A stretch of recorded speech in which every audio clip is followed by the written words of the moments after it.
നമസ്തേ, ജനക്ഷേമത്തിലേക്ക് സ്വാഗതം. ഞാൻ വേണു പരമേശ്വർ. സ്വന്തമായി ഒരു വ്യവസായ സംരംഭം തുടങ്ങി വിജയം നേടുന്നതിലൂടെ ഓരോ പൗരനും രാഷ്ട്ര നിർമ്മാണത്തിൽ പങ്കാളിയാകുന്നു. ഇത് മുന്നിൽ കണ്ട് കേന്ദ്ര സംസ്ഥാന സർക്കാരുകൾ ആവിഷ്കരിക്കുന്ന വിവിധ തൊഴിൽദായക പദ്ധതികൾ നടപ്പിലാക്കുന്ന ജില്ലാ വ്യവസായ കേന്ദ്രങ്ങളുടെ പ്രവർത്തനങ്ങളെക്കുറിച്ചാണ് ജനക്ഷേമം പരിശോധിക്കുന്നത്.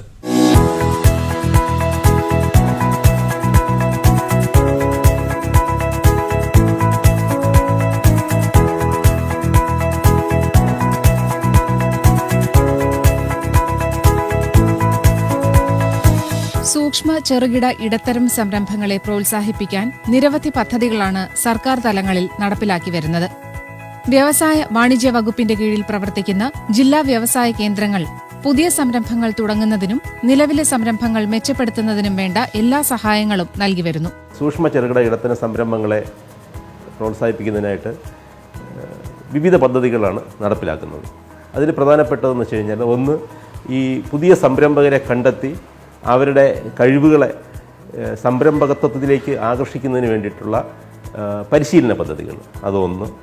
രണ്ടാമതായിട്ട്, ഇപ്രകാരം മുന്നോട്ട് വരുന്ന സംരംഭകരെ നമ്മൾ അവർക്ക് സംരംഭങ്ങൾ ആരംഭിക്കുന്നതിന് വേണ്ടുന്ന മറ്റ് സൗകര്യങ്ങൾ, അതായത് ലൈസൻസുകൾ, പെർമിറ്റുകൾ, അപ്രൂവലുകൾ, ഇങ്ങനെയുള്ള കാര്യങ്ങൾ ചെയ്തു കൊടുക്കുന്നതിനുള്ള ഏകജാലക സംവിധാനം, സിംഗിൾ വിൻഡോ ക്ലിയറൻസ് ബോർഡ്.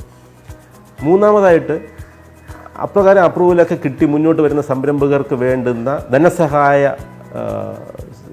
പദ്ധതികളും ആനുകൂല്യങ്ങളും, ഇൻസെൻറ്റീവ്സ്, സബ്സിഡി മുതലായ കാര്യങ്ങൾ. നാലാമതായിട്ട്, ഈ പറയുന്ന രീതിയിൽ സംരംഭങ്ങൾക്ക് ആവശ്യമായിട്ടുള്ള സ്ഥലവും കെട്ടിടങ്ങളും ഇൻഡസ്ട്രിയൽ എസ്റ്റേറ്റുകൾ വഴിയും അതുപോലെ തന്നെ മറ്റ് ഇൻഡസ്ട്രിയൽ പാർക്കുകൾ വഴിയും ലഭ്യമാക്കുക എന്നുള്ള അടിസ്ഥാന സൗകര്യ വികസനം. അടുത്തത്, ഇങ്ങനെയുള്ള സംരംഭകരുടെ ഉൽപ്പന്നങ്ങളെ പ്രോത്സാഹിപ്പിക്കുന്നതിന് വേണ്ടുന്ന വിവിധ മാർക്കറ്റിംഗ് സപ്പോർട്ട് പദ്ധതികൾ. ഇപ്പോൾ ഇങ്ങനെ ഒരു ബ്രോഡായിട്ടുള്ള ഒരു ആക്ടിവിറ്റീസ് ഉണ്ട്. ഒരു വ്യവസായം തുടങ്ങാൻ വരുന്ന ഒരു സംരംഭകനെ ഐഡൻറ്റിഫൈ ചെയ്യുന്നതും അദ്ദേഹത്തിന് എന്താണ് ആവശ്യമെന്ന് മനസ്സിലാക്കിക്കൊണ്ട് തന്നെ അദ്ദേഹം ഉൾക്കൊള്ളുന്ന പ്രോജക്റ്റ് നടപ്പിൽ വരുത്തുന്നതിനാവശ്യമായ എല്ലാ സഹായ സഹകരണങ്ങളും ചെയ്തു കൊടുക്കുന്നത് ജില്ലാ വ്യവസായ കേന്ദ്രത്തിൽ നിന്നാണ്. ജില്ലാ വ്യവസായ കേന്ദ്രങ്ങളുടെ പ്രവർത്തന ഘടന എങ്ങനെയെന്ന് നോക്കാം. ജില്ലാ വ്യവസായത്തിൻ്റെ കീഴിൽ നമുക്ക് താലൂക്ക് വ്യവസായ ഓഫീസുകളുണ്ട്. അവിടെ താലൂക്ക് വ്യവസായ ഓഫീസർമാരുണ്ട്. അതിൻ്റെ കീഴിൽ എല്ലാ ബ്ലോക്കിലും വ്യവസായ വികസന ഓഫീസർമാരുണ്ട്. ഇപ്പോൾ വ്യവസായ വികസന ഓഫീസർ അല്ലെങ്കിൽ IEO ആണ് ഒരു ബ്ലോക്കിലെ അല്ലെങ്കിൽ ഏറ്റവും താഴെ തട്ടിലുള്ള സംരംഭകരുമായിട്ടുള്ള ഡയറക്റ്റ് കോൺടാക്ട് പോയിൻറ്റ്സ്. അവരാണ് ഈ പറയുന്ന സംരംഭകർക്ക് വേണ്ടുന്ന ഫസ്റ്റ് കോൺടാക്ട് പോയിൻറ്റ് എന്ന് പറയാം. അതിൽ നിന്നാണ് നമുക്ക് ബാക്കിയുള്ള അവരുടെ ആവശ്യമനുസരിച്ചിട്ട് പരമാവധി പല കാര്യങ്ങളും താലൂക്ക് വ്യവസായ ഓഫീസിൻ്റെ പരിധിയിൽ തന്നെ നിൽക്കും. അതിന് മേളിലുള്ള കാര്യങ്ങൾ അല്ലെങ്കിൽ സപ്പോർട്ടിന് വേണ്ടിയിട്ട് നമ്മുടെ DICയിൽ അപ്രോച്ച് ചെയ്യാം. പുതിയ സംരംഭകരെ കണ്ടെത്തി അവരെ വ്യവസായങ്ങൾ തുടങ്ങാൻ പ്രാപ്തരാക്കുക എന്നതാണ് ജില്ലാ വ്യവസായ കേന്ദ്രങ്ങളുടെ പ്രഥമ ലക്ഷ്യം. അഭ്യസ്തവിദ്യരായിട്ടുള്ള യുവാക്കളെ, അവർ ടെക്നോളജി പഠിച്ചവരുണ്ട്, അതുപോലെ തന്നെ വിവിധ ശാസ്ത്ര സാങ്കേതിക മേഖലകളിൽ ക്വാളിഫിക്കേഷൻ കഴിഞ്ഞ് വരുന്നവരുണ്ട്. അപ്പോൾ അവരെ സംരംഭകരാക്കി മാറ്റുക എന്നുള്ള ഒരു യജ്ഞമുണ്ട്. അപ്പോൾ അതിന് വേണ്ടിയിട്ട് നമ്മൾ ചെയ്യുന്നത് വെച്ച് കഴിഞ്ഞാൽ, സംസ്ഥാനത്ത് ബ്ലോക്ക്, താലൂക്ക് അടിസ്ഥാനത്തിൽ എല്ലാ വർഷവും സംരംഭകർക്ക് വേണ്ടിയിട്ടുള്ള അവയർനെസ് പ്രോഗ്രാം, അവബോധ പ്രോഗ്രാംസുകൾ, അതിന് നമ്മൾ ഓൺടർപ്രണർ അവയർനെസ് പ്രോഗ്രാം എന്ന് പറയും, EAP. അത് എല്ലാ ബ്ലോക്കിലും എല്ലാ വർഷവും നടത്തും. ഒരു സംരംഭം തുടങ്ങാൻ തീരുമാനിച്ചു കഴിഞ്ഞാൽ സഹായത്തിനായി ജില്ലാ വ്യവസായ കേന്ദ്രത്തിന്റെ വെബ്സൈറ്റിൽ അപേക്ഷ സമർപ്പിക്കുക. www.industry.kerala.gov.in എന്ന് പറയുന്ന സൈറ്റിൽ എല്ലാ സ്കീമുകളുടെ ഡീറ്റെയിൽസ് ഉണ്ട്. അതിൻ്റെ ആപ്ലിക്കേഷൻ ഫോംസ് ഉണ്ട്, പ്രൊസീജിയേഴ്സ് ഉണ്ട്, നടപടിക്രമങ്ങളെല്ലാം വളരെ വിശദമായിട്ട് നമ്മുടെ വെബ്സൈറ്റ് വളരെ ആക്റ്റീവായിട്ട് അതിനകത്ത് പ്രതിപാദിച്ചു. തെരഞ്ഞെടുക്കപ്പെടുന്നവരെ സംരംഭകത്വ പരിശീലന പരിപാടികളിലേക്ക് ക്ഷണിക്കും. ഓൺട്രപ്രണേഴ്സ് ഡെവലപ്മെൻറ്റ് പ്രോഗ്രാം, അതായത് സംരംഭകത്വ പരിശീലന പരിപാടി, 15 ദിവസം നീണ്ടു നിൽക്കുന്ന പരിശീലന പരിപാടിയാണ് ഇവിടെ നടത്തുന്നത്. ഈ പരിശീലന പരിപാടിക്ക് വേണ്ടിയിട്ട് നമ്മുടെ ഒരു വ്യവസായം തുടങ്ങുന്ന ആളിന് വിവിധങ്ങളായ ഡിപ്പാർട്ട്മെൻറ്റുകളിൽ നിന്ന് ലൈസൻസുകൾ നേടേണ്ടതുണ്ട്. ഈ ലൈസൻസുകൾ നേടുന്നതിന് വേണ്ടിയിട്ട് അവരെ പ്രാപ്തരാക്കുക എന്നുള്ളതാണ് പ്രധാനമായ ഉദ്ദേശം. അതിനുവേണ്ടി എല്ലാ ഡിപ്പാർട്ട്മെൻറ്റുകളിലെയും മേധാവികളെ തന്നെ ഈ ക്ലാസ് എടുക്കുന്നതിന് വേണ്ടി ഞങ്ങളിവിടെ കൊണ്ടെത്തിക്കാറാണ് പതിവ്. സെലക്ട് ചെയ്യുന്ന സംരംഭകർ അല്ലെങ്കിൽ മുന്നോട്ട് വരാൻ കോൺഫിഡൻസ് ലഭിച്ച സംരംഭകരെ നമ്മൾ താലൂക്ക് തലത്തിൽ ഇൻവെസ്റ്റേഴ്സ് മീറ്റ് എന്ന് വെച്ചാൽ സംരംഭകരാകാൻ ഒരു റെഡി തീരുമാനിച്ചു കഴിഞ്ഞു. പിന്നെ അവർക്ക് വേണ്ടുന്നത് ധനസഹായം വേണ്ടി വരും. അതുപോലെ തന്നെ സാങ്കേതികമായിട്ടുള്ള ഹയറായിട്ടുള്ള കൂടുതൽ അറിവ് വേണ്ടി വരും. പിന്നെ ലൈസൻസ് പെർമിറ്റ് എടുക്കേണ്ടി വരും. അപ്പം അതിന് അവരെ കുറച്ചുകൂടെ അടുത്ത പടിയായിട്ട് ബോധവൽക്കരിക്കുന്നതിനാണ് നമ്മൾ താലൂക്ക് തലത്തിൽ ഇൻവെസ്റ്റേഴ്സ് മീറ്റ് സംഘടിപ്പിക്കാറുണ്ട്. താലൂക്ക് ഇൻവെസ്റ്റേഴ്സ് മീറ്റിൽ വെച്ചിട്ട് ധനകാര്യ സ്ഥാപനങ്ങളുമായിട്ടും മറ്റ് അപ്രൂവൽസും പെർമിറ്റ്സും ഒക്കെ കൊടുക്കുന്ന ഇൻസ്റ്റിറ്റ്യൂഷൻസുമായിട്ട് നമ്മൾ ലിങ്ക് ചെയ്യും അവർ. അതുകൂടാതെ കപ്പാസിറ്റി ബിൽഡിംഗ് പ്രോഗ്രാമിൻ്റെ ഭാഗമായിട്ട് ജില്ലാ തലത്തിൽ ഓൺടർപ്രണർഷിപ്പ് ഡെവലപ്മെൻറ്റ് പ്രോഗ്രാം, അതൊരു 15 ദിവസത്തെ പ്രോഗ്രാമാണ്. പദ്ധതി രൂപരേഖ തയ്യാറാക്കുക എന്നത് ഏറെ മുഖ്യമാണ്. പ്രധാനമായിട്ടും നമുക്ക് വേണ്ടത് ഒരു വ്യവസായം തുടങ്ങുന്നതിന് അവർക്ക് എത്ര രൂപ അവർ ഇൻവെസ്റ്റ് ചെയ്യുന്നു എന്നുള്ളതിനെക്കുറിച്ചൊരു പ്രോജക്റ്റ് ഉണ്ടായിരിക്കണം. അപ്പോൾ ഒരു പ്രോജക്റ്റ് റിപ്പോർട്ട് അവരുടെ അറിവിനനുസരിച്ച് അവർ ഒരു പ്രോജക്റ്റ് റിപ്പോർട്ട് തയ്യാറാക്കിയിരിക്കണം. അവരതിൽ എത്ര രൂപ ഇൻവെസ്റ്റ് ചെയ്യാൻ ഉദ്ദേശിക്കുന്നു, എത്ര തൊഴിലാളികളെ അതിലേക്ക് ഉൾക്കൊള്ളിക്കാൻ അവർ ആഗ്രഹിക്കുന്നു, അത് എവിടെയാണിത് ചെയ്യാൻ അവർ ഉദ്ദേശിക്കുന്നത് എന്നുള്ള കാര്യങ്ങളെക്കുറിച്ച് അവർ ചിന്തിച്ചിരിക്കണം. അപ്പോൾ അവരുണ്ടാക്കുന്ന ആ പ്രോജക്റ്റ് റിപ്പോർട്ടിന് ആവശ്യമായ മാറ്റങ്ങൾ വരുത്തിക്കൊണ്ട് ഞങ്ങളതൊരു ഡീറ്റെയിൽഡ് പ്രോജക്റ്റ് റിപ്പോർട്ടായി അവർക്ക് നൽകുകയാണ് ചെയ്യുന്നത്. അനുയോജ്യമായ ഒരു പ്രൊജക്ട് തെരഞ്ഞെടുത്തു കഴിഞ്ഞാൽ പദ്ധതിക്ക് വേണ്ടുന്ന വിവിധ വകുപ്പുകളുടെ അനുമതികൾ നേടണം. സംരംഭങ്ങൾ തുടങ്ങുമ്പോൾ ബേസിക്കായിട്ട് ഇപ്പം വേണ്ടതെന്ന് വെച്ച് കഴിഞ്ഞാൽ ഒന്ന് ഒരു പ്രോജക്റ്റ് റിപ്പോർട്ട് ഉണ്ടാവണം. പ്രോജക്റ്റ് റിപ്പോർട്ട് തയ്യാറാക്കണം. പിന്നെ അവർ ചെയ്യാൻ പോകുന്ന ബിൽഡിങ്ങിൻ്റെ പ്ലാൻ ആൻഡ് എസ്റ്റിമേറ്റ് തയ്യാറാക്കി വാങ്ങണം. അപ്പോൾ അതിനൊരു ബിൽഡിംഗ് പെർമിറ്റ് പറ്റുമെങ്കിൽ എടുക്കണം, ഇപ്പോൾ സ്വന്തമായിട്ട് ഒരു ബിൽഡിംഗ് കെട്ടുന്നതെങ്കിൽ. പിന്നെ അത് കഴിഞ്ഞിട്ട് ഈ പറയുന്ന അവർ ഉൽപ്പാദിപ്പിക്കാൻ പോകുന്ന വാങ്ങാവുന്ന ഇൻസ്റ്റാൾ ചെയ്യാൻ പോകുന്ന മെഷീനറീസിൻ്റെ സ്പെസിഫിക്കേഷൻസ്, ഡീറ്റെയിൽസ്, കൊട്ടേഷൻസ് ഇത്രയും ഉണ്ടാവണം. പിന്നെ ഈ പറയുന്ന രീതിയിൽ മറ്റ് ലൈസൻസുകൾ, പെർമിറ്റുകളൊക്കെ സമയബന്ധിതമായിട്ട് വാങ്ങുകയും വേണം. ഇപ്പോൾ ലോണ് ലഭ്യമാകുന്ന മുറയ്ക്ക് നമ്മൾ ആദ്യം പഞ്ചായത്ത് ലൈസൻസ് കൊടുക്കണം, ബില്ലിംഗ് ഉണ്ടെങ്കിൽ. അത് കഴിഞ്ഞ് KSEBന്ന് പവർ കണക്ഷൻ എടുക്കണം. അത് കഴിഞ്ഞ് മറ്റുള്ള പെർമിറ്റുകൾ, അത് സംരംഭത്തിൻ്റെ സ്വഭാവം അനുസരിച്ച് ആ ലൈസൻസുകൾ വാങ്ങണം. ഏകജാലക സംവിധാനത്തിലൂടെ ഇത് വേഗത്തിൽ സാധ്യമാകുന്നു. ഇൻഡസ്ട്രി ഏരിയയ്ക്ക് പുറത്തും ഈ സംരംഭങ്ങൾക്ക് വ്യവസായം ആരംഭിക്കാം. അപ്പോൾ അങ്ങനെ ആരംഭിക്കുമ്പോൾ അതിന് വേണ്ടുന്ന പെർമിറ്റും അപ്രൂവൽ എടുക്കുക എന്നുള്ളതാണ്. അതിന് വേണ്ടിയിട്ട് നമ്മുടെ ജില്ലാ വ്യവസായ കേന്ദ്രങ്ങളിൽ സിംഗിൾ വിൻഡോ ക്ലിയറൻസ് ബോർഡ് പ്രവർത്തിക്കുന്നുണ്ട്. അത് കളക്ടർ, ചെയർമാനും GM കൺവീനറുടെ കമ്മിറ്റിയാണ്. അതിന് അപേക്ഷ കൊടുത്തു കഴിഞ്ഞാൽ നിശ്ചിത സമയപരിധിക്കാവും. ഇപ്പം അത് 30 ദിവസമാണ് പറഞ്ഞിരിക്കുന്നത്. 30 ദിവസത്തിനകം നമ്മൾ കണ്ട സ്ഥലത്ത് വ്യവസായം ആരംഭിക്കുന്നതിനുള്ള ലൈസൻസ് നിയമപരമായിട്ട് കിട്ടാൻ അർഹതയുണ്ടെങ്കിൽ കിട്ടിയിരിക്കും. അല്ലെങ്കിൽ ഇത് എന്തുകൊണ്ട് കൊടുക്കാൻ പറ്റുന്നില്ല, ഇപ്പോൾ ദൂരപരിധിയുടെ പ്രശ്നമുണ്ടോ അല്ലെങ്കിൽ പൊല്യൂഷൻ ഉണ്ടോ എന്നുള്ള കാര്യങ്ങൾ അതാത് ഏജൻസികൾ അവരെ അറിയിക്കും. വ്യവസായ സംരംഭങ്ങൾ തുടങ്ങാൻ തദ്ദേശ സ്വയംഭരണ സ്ഥാപനങ്ങളുടെ അനുമതി നിർബന്ധമാണ്. ഏത് തദ്ദേശ സ്വയംഭരണ സ്ഥാപനത്തിൻ്റെ കീഴിൽ, അതായത് കോർപ്പറേഷൻ ആവട്ടെ, മുനിസിപ്പാലിറ്റി ആവട്ടെ, പഞ്ചായത്താവട്ടെ, തുടങ്ങുന്നെങ്കിൽ അവരുടെ അനുമതി പത്രം വാങ്ങിയിരിക്കണം എന്നുള്ളത് നിർബന്ധമാണ്. അവരുടെ അനുമതി പത്രം വാങ്ങണമെങ്കിൽ അവർ നിർബന്ധമായിട്ടും മനസ്സിലാക്കിയിരിക്കേണ്ട ഒരു കാര്യം, ഇതൊരു കമേഴ്ഷ്യൽ സ്പേസ് ആയിരിക്കണം. ഒരു കമേഴ്ഷ്യൽ സ്പേസ് ആണെങ്കിൽ മാത്രമേ ആ വ്യവസായം തുടങ്ങുന്നതിന് അവർക്ക് ലൈസൻസ് കിട്ടുകയുള്ളൂ. ലൈസൻസ് ഉണ്ടെങ്കിൽ മാത്രമേ നമ്മുടെ സർക്കാർ കൊടുക്കുന്ന ആനുകൂല്യങ്ങൾ അവർക്ക് ലഭിക്കുകയുള്ളൂ. വിവിധ അനുമതികൾക്കും ഫീസ് ഒടുക്കലിനുമെല്ലാം ഓൺലൈനായി തന്നെ സംവിധാനം ഒരുക്കിയിരിക്കുന്നു. പോർട്ടൽ വഴി സംരംഭകർക്ക് അപേക്ഷ കൊടുക്കാനും ഫീസ് അടയ്ക്കാനുള്ള സംവിധാനം. അവർ പല ഓഫീസുകളിൽ പോകേണ്ട കാര്യമില്ല. ഒരു പോർട്ടലിൽ തന്നെ അപേക്ഷ കൊടുക്കാം. അതിന് ഈ പറയുന്ന രീതിയിൽ സിംഗിൾ വിൻഡോ ക്ലിയറൻസ് ബോർഡ് വഴി ആ പ്രോസസ്സ് മോണിറ്റർ ചെയ്യും. ഡിജിറ്റലി സൈൻഡ് അപ്രൂവലാണ് ഇനി സംരംഭകർക്ക്. അത് അതിനിപ്പം ഇനി ഏതാനും ദിവസങ്ങൾക്ക് തന്നെ അതിൻ്റെ ആ ഒരു പ്രവർത്തനം ആരംഭിക്കും. സംരംഭങ്ങൾ തുടങ്ങാൻ തയ്യാറായി കഴിഞ്ഞവർക്ക് പ്രൊജക്ട് റിപ്പോർട്ടുകളുടെ അടിസ്ഥാനത്തിൽ സാമ്പത്തിക സഹായങ്ങൾ ലഭ്യമാക്കുക എന്നതാണ് ജില്ലാ വ്യവസായ കേന്ദ്രങ്ങളുടെ അടുത്ത ചുമതല. ബാങ്കിലേക്ക് ലോൺ ആവശ്യമുള്ള സംരംഭകർ പ്രോജക്ട് റിപ്പോർട്ട് DICയിൽ തന്നു കഴിഞ്ഞാൽ അതിനെ ടെക്നിക്കൽ ഫീസിബിലിറ്റി റിപ്പോർട്ട് വഴി നമ്മൾ കൺസേൺഡ് ബാങ്കിലേക്ക് റെക്കമെൻഡ് ചെയ്യും. അപ്പോൾ അത് അവർക്ക് ലോൺ കിട്ടാനുള്ള ഒരു എളുപ്പം, അല്ലെങ്കിൽ ഇതൊരു പ്രോജക്റ്റ് വയബിൾ ആണെന്ന് ബാങ്ക് ഉദ്യോഗസ്ഥരെ നമ്മൾ അറിയിക്കുകയാണ്. അതിന് കൂടാതെ തന്നെ അതിനകത്ത് ആ ലോൺ എടുത്ത് സംരംഭം തുടങ്ങുന്ന ആളിന് ഡിപ്പാർട്ട്മെൻറ്റിൻ്റെ ഓൺടർപ്രണർ സപ്പോർട്ട് സ്കീം ESS എന്ന പദ്ധതി പ്രകാരം നമുക്ക് മാക്സിമം 30 ലക്ഷം വരെ ഇൻവെസ്റ്റ്മെൻറ്റിന് മേലിൽ, അതായത് ലാൻഡ്, ബിൽഡിംഗ്, മെഷീനറി ഇതിന്മേൽ 30 ലക്ഷം വരെ സബ്സിഡി കൊടുക്കാൻ പറ്റും. അത് ഈ സബ്സിഡിയിൽ 3 ലക്ഷം എലിജിബിലിറ്റിയുടെ 50% മാക്സിമം 3 ലക്ഷം രൂപ സംരംഭം തുടങ്ങുന്ന മുമ്പേ, അതായത് ബാങ്ക് ലോൺ സാങ്ഷൻ ആകുമ്പോഴും ബാക്കിയുള്ള എമൗണ്ട് യൂണിറ്റ് സെറ്റപ്പ് ചെയ്തതിന് ശേഷവുമാണ് കൊടുക്കുന്നത്. ഇപ്പോൾ ബാങ്ക് ലോൺ ഇല്ലെങ്കിൽ അത് ഉൾപ്പെടെയുള്ള പോർഷൻ യൂണിറ്റ് തുടങ്ങിയതിന് ശേഷം മേടിച്ചാൽ മതി. അല്ലെങ്കിൽ 3 ലക്ഷം രൂപ ആദ്യം വാങ്ങാം, അതിന് അപ്പ് ഫ്രണ്ട് എന്ന് പറയും. മറ്റത് ബാക്ക് എൻഡ് ആയിട്ട് യൂണിറ്റ് തുടങ്ങി ഇൻവെസ്റ്റ്മെൻറ്റ് വന്നതിന് ശേഷം. അതിനകത്ത് ബേസ് റേറ്റ് 15%, മാക്സിമം 20 ലക്ഷം. വിമൺ, SC ST അതുപോലെ തന്നെ എക്സർവീസ്മെൻ, ഇങ്ങനെയുള്ള കാറ്റഗറിക്ക് 20% മാക്സിമം 30 lakhs. അതുപോലെ തന്നെ അഡീഷണൽ ഇൻസെൻറ്റീവ്സ് കിട്ടും 10 ലക്ഷം വരെ പ്രയോറിറ്റി ഇൻഡസ്ട്രീസിന്. For example garments, food processing, biotechnology, export oriented units, ഇങ്ങനെയുള്ള കാര്യങ്ങൾക്ക് 10 ലക്ഷം വരെ അഡീഷണൽ ഇൻസെൻറ്റീവ് കിട്ടും. അങ്ങനെ മാക്സിമം 30 ലക്ഷം വരെ സബ്സിഡി കിട്ടാനുള്ള ഒരു സ്കീമാണ് ഓൺടർപ്രണർ സപ്പോർട്ട് സ്കീം. ഓരോ പ്രദേശങ്ങൾക്കും അനുയോജ്യമായ വ്യവസായങ്ങൾ തുടങ്ങുന്നതാകും അഭികാമ്യം. ഏതെങ്കിലും ഒരു തൊഴിൽ മേഖലയിൽ പരിചയമുണ്ട് എങ്കിൽ ആ മേഖലയിൽ തന്നെ അവർ വ്യവസായം തുടങ്ങണമെന്നുള്ളതാണ്. അതല്ല മറ്റൊരു മേഖലയാണ് അവർക്ക് ആഗ്രഹം, ആ മേഖലയിൽ അവർക്ക് പ്രാവീണ്യമില്ല എങ്കിൽ ഞങ്ങൾ കൊടുക്കുന്ന അഡ്വൈസ് എന്ന് പറയുന്നത് അതിൻ്റെ ടെക്നിക്കൽ നോഹൗ, സാങ്കേതിക വിദഗ്ധരുമായി ബന്ധപ്പെട്ട് അത് ഏതെല്ലാം കാര്യങ്ങളെന്ന് മനസ്സിലാക്കിയതിന് ശേഷം മാത്രം വ്യവസായം തുടങ്ങണം.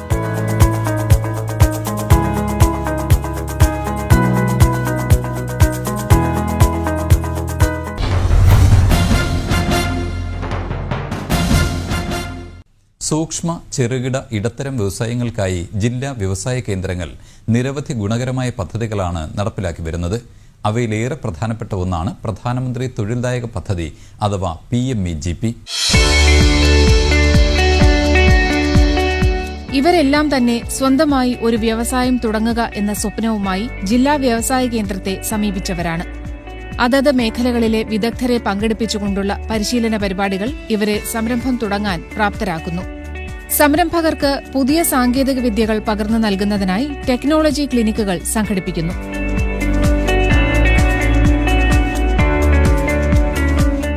ജില്ലാ വ്യവസായ കേന്ദ്രങ്ങൾ നടപ്പിലാക്കുന്ന ഏറെ പ്രധാനപ്പെട്ട ഒരു പദ്ധതിയാണ് പ്രധാനമന്ത്രിയുടെ തൊഴിൽദായക പദ്ധതി അഥവാ PMEGP. Prime minister's employment generation programme PMEGP. അത് പ്രകാരം മാനുഫാക്ചറിംഗ് യൂണിറ്റുകൾക്ക് 25 ലക്ഷം വരെയും സർവീസ് യൂണിറ്റുകൾക്ക് 10 ലക്ഷം വരെയുമുള്ള സംരംഭങ്ങൾക്ക് ഗ്രാൻഡ് സബ്സിഡി ബേസ്ഡ് ലോൺ സ്കീമാണ്. അതാണ് ഇപ്പം പോപ്പുലറായിട്ടുള്ള ഒരു സെൽഫ് എംപ്ലോയ്മെൻറ്റ് സ്കീം. അത് DIC നടപ്പിലാക്കുന്നുണ്ട്. Kerala khadi and village industries ബോർഡും KVIC khadi and village industries commission വഴി 3 ഇംപ്ലിമെൻറ്റിംഗ് ഏജൻസീസ് നടപ്പിലാക്കുന്നുണ്ട്. ഞാൻ നേരത്തെ പറഞ്ഞ ESS സ്കീം പ്രകാരം മാനുഫാക്ചറിംഗ് യൂണിറ്റിന് മാത്രമേ അസിസ്റ്റൻസ് കിട്ടത്തുള്ളൂ. സർവീസ് യൂണിറ്റുകൾക്ക് എലിജിബിലിറ്റി ഇല്ല. അപ്പോൾ ഇതും പോപ്പുലറായിട്ട് നമ്മൾ ഡിപ്പാർട്ട്മെൻറ്റ് ചെയ്യുന്ന ഒരു സ്കീമാണ്. ഓരോ വർഷവും ഏതാണ്ട് 50 കോടിയോളം രൂപ ഡിപ്പാർട്ട്മെൻറ്റിന് നമുക്ക് ഈ സംരംഭങ്ങൾക്ക് സബ്സിഡി ആയിട്ട് കൊടുക്കാൻ പറ്റുന്നുണ്ട്.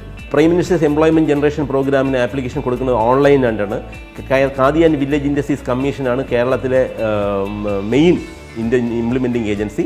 അവരുടെ ഓൺലൈൻ വഴി അപേക്ഷ കൊടുത്തു കഴിഞ്ഞാൽ ഈ 3 ഏജൻസിക്കും ഓട്ടോമാറ്റിക്കായിട്ട് ആ അപേക്ഷ കിട്ടിക്കോളും. അവർക്ക് ചൂസ് ചെയ്യാൻ പറ്റും സംരംഭകർക്ക്. Prime minister's employment generation programme സ്കീമിൽ പിന്നോക്ക വനിതാ വിഭാഗങ്ങൾക്ക് നിശ്ചിത ഇതിനും പരിധിക്ക് മുകളിലായിട്ട്, ഇപ്പം റൂറൽ ഏരിയയിൽ വനിതാ പിന്നോക്ക വിഭാഗം SC/ST കാറ്റഗറിയിൽപ്പെട്ടവർക്ക് 35% വരെ സബ്സിഡി കൊടുക്കുകയാണ്. ഈ പദ്ധതി പ്രകാരം ഭക്ഷ്യ സംസ്കരണ യൂണിറ്റ് തുടങ്ങാനെത്തിയ ശാലിനി കൃഷ്ണ. ഓൾറെഡി ഞാൻ ഒരു ഫുഡ് പ്രോസസ്സിംഗ് യൂണിറ്റ് നടത്തുന്നുണ്ട്. അത് കുറച്ചും കൂടെ എസ്റ്റാബ്ലിഷ് ചെയ്യാൻ വേണ്ടിയാണ് PMEGPയുടെ ലോണിന് വേണ്ടി ഇവിടെ വന്നത്. ഇവിടെ വന്നപ്പോൾ എല്ലാ സപ്പോർട്ടും ഞാൻ വിചാരിച്ചതിലും കാട്ടിയും കൂടുതലായിട്ടുള്ള സപ്പോർട്ട് ഈ സ്ഥാപനത്തിൽ നിന്ന് ഞങ്ങൾക്ക് കിട്ടി. ഇവിടെ വന്നതിന് ശേഷമാണ് റൂൾസ് ആൻഡ് റെഗുലേഷൻസിനെ പറ്റി കൂടുതൽ മനസ്സിലായത്. അപ്പോൾ അതുവഴി ഇനി കുറച്ചും കൂടെ അതിനനുസരിച്ച് കുറച്ചും കൂടെ ഡെവലപ്പ് ചെയ്യണമെന്നാണ് ആഗ്രഹം. പ്രധാനമന്ത്രിയുടെ തൊഴിൽദായക പദ്ധതിയിലൂടെ സംരംഭം തുടങ്ങാൻ തയ്യാറെടുക്കുകയാണ് സതീഷ് കുമാർ. ഇപ്പോൾ ഞാൻ തുടങ്ങാൻ പോകുന്ന സംരംഭം എന്ന് പറയുന്നത് കാർ സ്പായാണ്, അതായത് കാർ ബ്യൂട്ടിഫിക്കേഷൻ. അപ്പോൾ ഓൾറെഡി ഞാനിത് ഈ സംഭവം ചെയ്തുകൊണ്ടിരിക്കുന്നുണ്ട് ഡീലറിൽ. അപ്പോൾ എനിക്ക് അതിനെക്കുറിച്ചുള്ള ഒരു അറിവുണ്ട്, കാര്യങ്ങളുണ്ട്, ചെയ്യുന്നുണ്ട്. അപ്പോൾ അതുകൊണ്ട് ഈ PMEGPയുടെ ഈ ഒരു സംരംഭത്തിന് വേണ്ടി ഞാൻ വന്നു എനിക്ക് നല്ല പോസിറ്റീവായിട്ടുള്ള കാര്യങ്ങൾ മനസ്സിലാക്കി, ക്ലാസ്സുകളും എല്ലാ കാര്യങ്ങളും മനസ്സിലാക്കി. എനിക്കറിയുന്നതിനേക്കാളും കൂടുതൽ കാര്യങ്ങൾ ഇവിടെ നിന്ന് എനിക്ക് കിട്ടിയിട്ടുണ്ട്. നല്ല സപ്പോർട്ടും കാര്യങ്ങളും എനിക്ക് കിട്ടിയിട്ടുണ്ട്. ഇവരെയൊക്കെ മികച്ച സംരംഭകരാക്കി മാറ്റാൻ വിദഗ്ധ പരിശീലനമാണ് ജില്ലാ വ്യവസായ കേന്ദ്രങ്ങൾ നൽകുന്നത്. Mini business incubation centre. അവിടെ ഒരു സംരംഭകന് വന്നു കഴിഞ്ഞാൽ, ഇപ്പോൾ ഈ ട്രെയിനിങ് കിട്ടാത്ത ഏതെങ്കിലും ഒരു സംരംഭം വരുന്നതിൽ അവർക്ക് വേണ്ടുന്ന hand holding support, project idea, project profiles, project reports, machinery details, technology, മറ്റുള്ള government of India, government of Kerala സ്കീമുകൾ, ഇങ്ങനെയുള്ള കാര്യങ്ങൾ, ലൈസൻസിങ് പ്രൊസീജിയർ, ഇതിനെക്കുറിച്ചിട്ടുള്ള ഡീറ്റെയിൽസ് ആയിട്ടുള്ള ഗൈഡൻസ് അത് നമ്മുടെ ഓഫീസിൽ തന്നെ അതിന് ട്രെയിൻഡ് ആയിട്ടുള്ള ഓഫീസേഴ്സ് ഉണ്ട്. അവരുടെ സപ്പോർട്ടും ഈ പറയുന്ന രീതിയിൽ മിനി ബിസിനസ് ഇൻക്യുബേഷൻ സെൻറ്റർ വഴി സംരംഭകർക്ക് കിട്ടും. 2006 MSME ആക്ട് പ്രകാരം സൂക്ഷ്മ, ചെറുകിട, ഇടത്തരം സംരംഭങ്ങളെ നിർവചിച്ചിരിക്കുന്നു.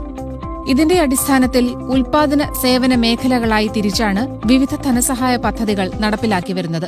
മാനുഫാക്ചറിങ് എന്റർപ്രൈസസിലാണെങ്കിൽ 25 ലക്ഷം വരെയുള്ള സംരംഭങ്ങളെ, പ്ലാന്റ് ആൻഡ് മെഷീനറി ഉള്ള സംരംഭങ്ങളെ നമ്മൾ മൈക്രോ എന്ന് പറയും. 5 കോടി വരെ ഉണ്ടെങ്കിൽ അതിന് സ്മാൾ എന്നും, 5 മുതൽ 10 കോടി വരെ ഇൻവെസ്റ്റ്മെൻറ്റ് പ്ലാന്റ് മെഷീനറി ഉണ്ടെങ്കിൽ ലാർജ്, മീഡിയം എന്നും, 10-ന് മേളിൽ ഇൻവെസ്റ്റ്മെൻറ്റ് ഉണ്ടെങ്കിൽ അതിന് ലാർജ് എന്നും പറയും. അതേ ക്രൈറ്റീരിയ തന്നെയാണ് നമ്മുടെ സർവീസ് എൻ്റർപ്രൈസിനുള്ളത്. പക്ഷേ ആ സീലിങ്ങിന് വ്യത്യാസമുണ്ട്. സർവീസ് എൻ്റർപ്രൈസിനാണെങ്കിൽ മറ്റിടത്ത് 25 ലക്ഷം ഉണ്ടെങ്കിൽ ഇവിടെ 10 ലക്ഷമാണ്. അതുപോലെ തന്നെ 2 കോടി വരെയാണ് സർവീസ് എൻ്റർപ്രൈസസിൻ്റെ സ്മാൾ കാറ്റഗറി. മീഡിയം കാറ്റഗറി എന്ന് പറഞ്ഞാൽ അവിടെ 5 കോടി വരെയാണ്. 5 കോടിക്ക് മേളിലാണെങ്കിൽ ലാർജാണ്. അപ്പോൾ 2 ടൈപ്പ് ക്ലാസിഫിക്കേഷൻസ് വച്ചിട്ടുണ്ട്. സർവീസ് എൻ്റർപ്രൈസിൽ എക്യുപ്മെൻറ്റ്സ് എന്നാണ് അറിയപ്പെടുന്നത്. അതിന് വരുന്ന ഇൻവെസ്റ്റ്മെൻറ്റാണ് ഈ ലിമിറ്റ് പറയുന്നത്. Is of doing business, GST എന്നിവയെ അടിസ്ഥാനമാക്കി കേന്ദ്ര സർക്കാർ നിലവിലെ MSME ആക്ട് പരിഷ്കരിച്ച് നടപ്പിലാക്കാനുള്ള നടപടികൾ തുടങ്ങിക്കഴിഞ്ഞു. പുതിയ ചട്ടം നിലവിൽ വരുന്നതോടെ ഉൽപാദന സേവന മേഖലകൾ എന്ന തരംതിരിവ് ഇല്ലാതാകും. നിലവിൽ പ്ലാന്റ്, ഉപകരണങ്ങൾ എന്നിവയ്ക്കുള്ള നിക്ഷേപത്തിന്റെ അടിസ്ഥാനത്തിലാണ് വ്യവസായങ്ങൾക്ക് ധനസഹായം നൽകിവരുന്നത്. പുതിയ ആക്ട് നടപ്പാകുമ്പോൾ സംരംഭത്തിന്റെ വാർഷിക വിറ്റുവരവാകും ധനസഹായം ലഭ്യമാക്കാൻ മാനദണ്ഡമായി നിശ്ചയിക്കുക.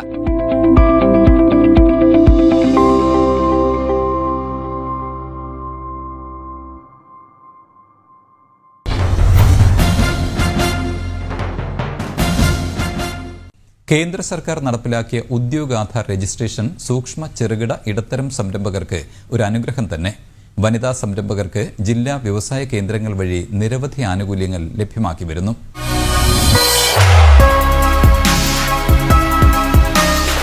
SSI രജിസ്ട്രേഷനിലൂടെ 5 വർഷം മുൻപ് ചെറിയ രീതിയിൽ തുടങ്ങിയ വനിതാ സംരംഭമാണ് ഇത്. തിരുവനന്തപുരം ജില്ലാ വ്യവസായ കേന്ദ്രം നൽകിയ പിന്തുണയാണ് ഈ ഭക്ഷ്യ സംസ്കരണ യൂണിറ്റിന്റെ വളർച്ചയ്ക്ക് ആധാരം. ഒരു ബിസിനസ് തുടങ്ങുന്നൊരു ആഗ്രഹം ഉണ്ടായിരുന്നു. അപ്പോൾ പിന്നെ ഫുഡ് തന്നെ ആയിക്കോട്ടെ എന്ന് വെച്ചാണ് ഫുഡ് സ്റ്റാർട്ട് ചെയ്തത്. അപ്പോൾ അന്നിങ്ങനെ നമ്മൾ തുടങ്ങുമ്പോൾ 5 വർഷമായി.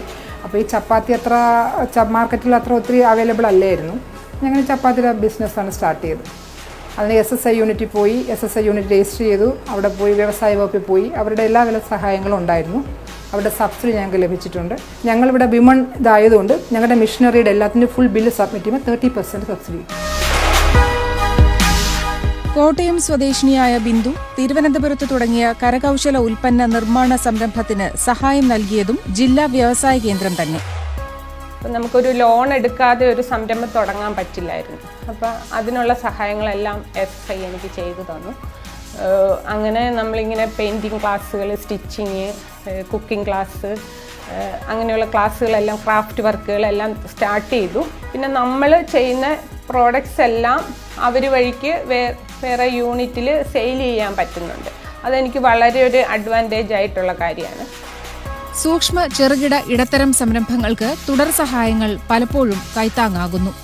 ജില്ലാ വ്യവസായ കേന്ദ്രത്തിൽ വഴിക്ക് നമ്മളൊരു പ്രോജക്റ്റ് സ്റ്റാർട്ട് ചെയ്താൽ തുടക്കം മാത്രമല്ല, ലോൺ എടുക്കാനും നമ്മളുണ്ടാക്കുന്ന പ്രോഡക്ട്സ് സെയിൽ ചെയ്യാനും പിന്നീടുള്ള നമ്മുടെ ഉയർച്ചയിലെല്ലാം നമ്മുടെ കൂടെ അവരുണ്ടാകും. അതുപോലെ ഗവൺമെൻറ്റിൻ്റെ പല പ്രോജക്റ്റുകളിലും നമ്മൾക്ക് അവസരങ്ങൾ ഉണ്ടാക്കിത്തരും.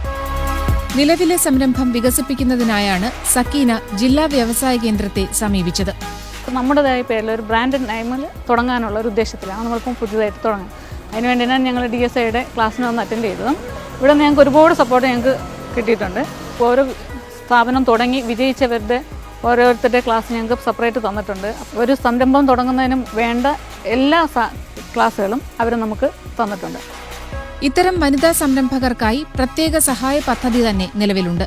പ്രധാനമായും ജില്ലാ വ്യവസായ കേന്ദ്രത്തിൻ്റെ കീഴിൽ വ്യവസായം തുടങ്ങാൻ വരുന്ന വനിതകൾക്ക് 5% കൂടുതൽ സബ്സിഡി കൊടുത്തുകൊണ്ട് തന്നെ അവരുടെ മേഖലയിലേക്ക് ഞങ്ങളൊരു സഹായം വാഗ്ദാനം ചെയ്തുകൊണ്ട് അവരെ മുന്നോട്ട് കൊണ്ടുവരുന്നുണ്ട്. വനിതകളെ സംബന്ധിച്ചിടത്തോളം 30 ലക്ഷം വരെ മാക്സിമം സബ്സിഡി കിട്ടുന്നുണ്ട്. അത് ഏത് കാറ്റഗറിയിലും 5% എക്സ്ട്രാ അവർക്ക് കൊടുത്തുകൊണ്ടാണ് ഞങ്ങൾ നിൽക്കുന്നത്.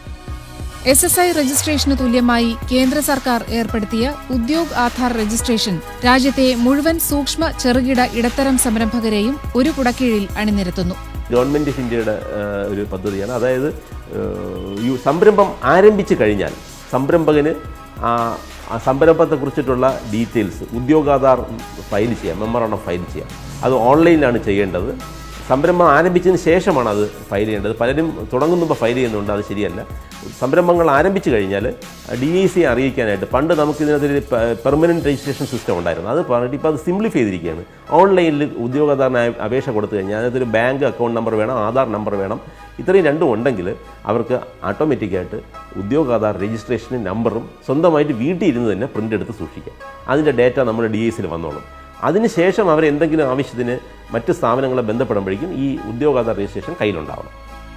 ഇടയ്ക്ക് വെച്ച് നിർജീവമാകുന്ന വ്യവസായങ്ങളെ സഹായിക്കുന്നതിനും പദ്ധതി നിലവിലുണ്ട്. ഒരു സ്ട്രെസ്ഡ് MSME സ്കീം വന്നിട്ടുണ്ട്. അത് സിക്കുന്നതിനെ പറയാൻ ഉദ്ദേശിക്കുന്നില്ല, അവർ പല സ്ട്രെസ്സിൽ നിൽക്കുകയാണ്. അപ്പോൾ അവരെ സപ്പോർട്ട് ചെയ്യേണ്ട ഇനിഷ്യൽ സ്റ്റേജിൽ നമുക്ക് ഒരു പുതിയ പദ്ധതി വന്നിട്ടുണ്ട്. 5 ലക്ഷം വരെ അവർക്ക് എന്താവശ്യത്തിനാണ് അതിന്. ഉദാഹരണമായിട്ട് ഇപ്പം ചിലപ്പം വൈദ്യുതി ബില്ല് അടയ്ക്കാൻ പറ്റാതെ വന്നേക്കാം തുടക്കത്തിൽ, എന്തെങ്കിലും ഫണ്ടിൻ്റെ ഷോർട്ടേജ് കൊണ്ട്, അല്ലെങ്കിൽ അഡീഷണൽ വർക്കിംഗ് ക്യാപിറ്റലിൻ്റെ ആവശ്യമുണ്ട്, അല്ലെങ്കിൽ അഡീഷണൽ ഇപ്പോൾ പ്ലാൻ ചെയ്ത രീതിയിലുള്ള മെഷീനറി വന്നപ്പോൾ അത് ഫംഗ്ഷൻ ചെയ്യാൻ പറ്റിയില്ല, ഒരു അഡീഷണൽ മെഷീനറി വേണം. അപ്പോൾ ഇതിനെല്ലാം എന്താണ് അവിടെ ഇമ്മീഡിയറ്റ് സിക്കിലേക്ക് പോകാനുള്ള റീസൺ എന്ന് നോക്കിയിട്ട് മാക്സിമം 5 lakhs വരെ സപ്പോർട്ട് ചെയ്യാനുള്ള ഒരു സ്കീമും ഇപ്പം വന്നിട്ടുണ്ട്. ഒരു പ്രദേശത്തെ പൊതു സ്വഭാവമുള്ള വ്യവസായങ്ങൾക്ക് ക്ലസ്റ്റർ വികസന പദ്ധതി പ്രകാരം 15 കോടി രൂപ വരെ ധനസഹായം ലഭിക്കും. ചങ്ങനാശ്ശേരിയിൽ റബ്ബർ ക്ലസ്റ്റർ ഉണ്ട്, കൂടുതൽ വ്യവസായങ്ങൾ അവിടെ ഉണ്ട് റബ്ബർ. അതുപോലെ തന്നെ കാലടിയിലെ rice mill cluster, Perumbavoor plywood cluster, നമ്മുടെ മലപ്പുറത്ത് വുഡ് ക്ലസ്റ്റർ. അപ്പം ആ പ്രദേശങ്ങളിൽ ഒരേ സമാന സ്വഭാവമുള്ള കുറേ വ്യവസായങ്ങളുണ്ട്. അപ്പോൾ അവർക്ക് പൊതുവായി ചില പ്രശ്നങ്ങളുണ്ടാകും. അത് പരിഹരിക്കാനായിട്ട് ഗവൺമെൻറ് ഓഫ് ഇന്ത്യയുടെ ക്ലസ്റ്റർ ഡെവലപ്മെൻറ്റ് പ്രോഗ്രാമിൽ മാക്സിമം നമുക്ക് 15 കോടി വരെ അടിസ്ഥാന സൗകര്യ വികസനത്തിനായിട്ട് കൊടുക്കാൻ കഴിയും. ആ പദ്ധതിയും കേരളത്തിൽ നടപ്പിലാക്കുന്നത് വ്യവസായ വാണിജ്യ വകുപ്പാണ്. പുതിയ ആശയങ്ങൾ കൈമുതലായുള്ളവർക്ക് സ്റ്റാർട്ടപ്പുകൾ തുടങ്ങാനും ജില്ലാ വ്യവസായ കേന്ദ്രങ്ങൾ വഴികാട്ടുന്നു. അവർക്ക് ബാങ്ക് വായ്പ കിട്ടുന്നതിന് മുമ്പ്, അല്ലെങ്കിൽ മെഷീനറിയും മറ്റു സാധനങ്ങളും എടുക്കുന്നതിന് മുമ്പ് തന്നെ 3 ലക്ഷം രൂപ വരെയുള്ള സ്റ്റാർട്ടപ്പ് സപ്പോർട്ട് ഞങ്ങൾ ഇവിടുന്ന് കൊടുക്കുന്നുണ്ട്. VSSC പോലെയുള്ള വലിയ വലിയ സ്ഥാപനങ്ങളുമായിട്ട് ബന്ധപ്പെട്ടുകൊണ്ട് ഇവരുടെ സ്ഥാപനങ്ങൾ മാർക്കറ്റ് ചെയ്യുന്നതിന് ഇത്തരം സ്റ്റാർട്ടപ്പ് ഇൻസ്റ്റിറ്റ്യൂഷനെ അവർക്ക് ഇൻട്രൊഡ്യൂസ് ചെയ്ത് കൊടുത്തുകൊണ്ടുള്ള പ്രവർത്തനങ്ങളും ജില്ലാ വ്യവസായ കേന്ദ്രത്തിന് കീഴിൽ നടത്തിവരുന്നു. വിദ്യാർത്ഥികൾക്കായുള്ള സംരംഭകത്വ പദ്ധതികളും നിലവിലുണ്ട്. ഓൺലൈൻ വ്യവസായങ്ങൾ തഴച്ചു വളരുന്ന ആധുനിക യുഗത്തിൽ ഒരു സംരംഭം തുടങ്ങാനിറങ്ങുമ്പോൾ വ്യക്തമായ തയ്യാറെടുപ്പ് അത്യാവശ്യമാണ്. വിശദമായിട്ടുള്ള ഒരു പഠനം നടത്തി വേണം നമ്മൾ ഒരു സംരംഭം തുടങ്ങാനായിട്ടുള്ള തീരുമാനത്തിലേക്ക് എത്തേണ്ടത്. അപ്പോൾ അതിന് ഈ പറയുന്ന രീതിയിൽ ഡിപ്പാർട്ട്മെൻറ്റിൻ്റെയോ അല്ല ഏജൻസികളുടെയൊക്കെ ബോധവൽക്കരണ ക്യാമ്പുകളിൽ പങ്കെടുക്കുക, അതിനെക്കുറിച്ച് മനസ്സിലാക്കുക, അതിനെക്കുറിച്ചൊരു സർവേ നടത്തുക, പ്രോഡക്റ്റിൻ്റെയും ടെക്നോളജിയും എന്തൊക്കെയാണെന്നുള്ളതിനെക്കുറിച്ചിട്ടുള്ള ഒരു അറിവ് നൽകുക. പിന്നെ നമുക്ക് സ്യൂട്ടബിളായിട്ടുള്ള ഒരു പദ്ധതി, ഗവൺമെൻറ് അസിസ്റ്റൻസ് സ്കീം ഉണ്ടെങ്കിൽ അത് ഏതെന്ന് കണ്ടുപിടിക്കും. പഠനം ഒരു സംരംഭക അല്ലെങ്കിൽ സംരംഭകൻ നടത്തേണ്ടതാണ്. എങ്കിൽ മാത്രമേ നമുക്ക് അതിനെപ്പറ്റി കൂടുതലായിട്ട് വിജയത്തിലേക്ക് കൊണ്ടുപോകാൻ പറ്റൂ. നിശ്ചയദാർഢ്യവും കഠിനാധ്വാനവും കൈമുതലായുള്ള ആർക്കും സംരംഭങ്ങൾ വിജയിപ്പിക്കാനാകും. വ്യവസായ മേഖലയിൽ അപ്പപ്പോഴുണ്ടാകുന്ന മാറ്റങ്ങൾ ഉൾക്കൊണ്ട് സംരംഭങ്ങൾ ആരംഭിക്കുന്നവർക്ക് വിജയം സുനിശ്ചിതമാണ്. ജില്ലാ വ്യവസായ കേന്ദ്രങ്ങൾ നൽകി വരുന്ന ഇത്തരം സഹായങ്ങൾ പരമാവധി പ്രയോജനപ്പെടുത്തിക്കൊണ്ട് നമുക്ക് ഓരോരുത്തർക്കും രാഷ്ട്ര നിർമ്മാണത്തിൽ പങ്കാളികളാകാം. ജനക്ഷേമത്തിന്റെ അധ്യായം സമാപിക്കുന്നു. ജനോപകാരപ്രദമായ മറ്റൊരു വിഷയവുമായി വീണ്ടും കാണാം. നമസ്തേ.